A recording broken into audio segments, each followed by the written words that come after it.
السلام علیکم ورحمۃ اللہ وبرکاتہ۔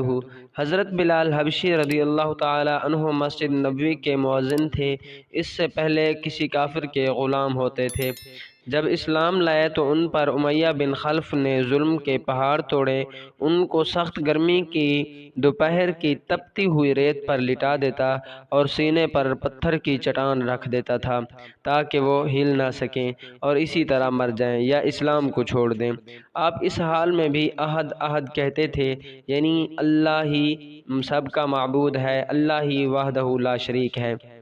جب رات ہوتی تو زنجیروں میں باندھ کر کوڑے لگائے جاتے اور صبح ان زخموں کو گرم زمین پر لٹا کر رگڑا جاتا تاکہ زخموں کو اور تکلیف دیں اور وہ دین اسلام سے ہٹ جائیں یا تڑپ تڑپ کر مر جائیں۔ ظلم کرنے والے تھک جاتے مگر آپ احد احد ہی زبان پہ جاری رکھتے۔ باری باری سب کا نمبر آتا ظلم کرنے کے لیے۔ حضرت ابوبکر صدیق رضی اللہ تعالی عنہ نے جب دیکھا تو آپ کو خرید کر آزاد فرمایا۔ پھر حضور صلی اللہ علیہ وآلہ وسلم کے دربار میں مؤذن بننے کا شرف حاصل ہوا۔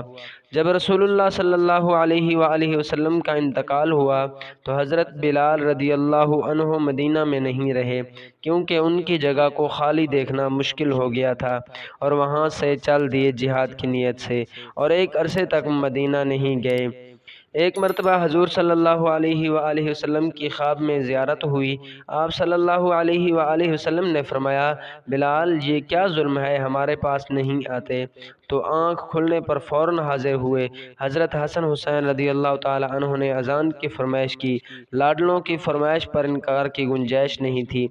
اذان کہنا تھی کہ مدینہ میں آپ صلی اللہ علیہ وآلہ وسلم کے زمانے کی اذان سن کر لوگ رونے لگ گئے، عورتیں بھی روتی ہوئی گھر سے نکل پڑیں۔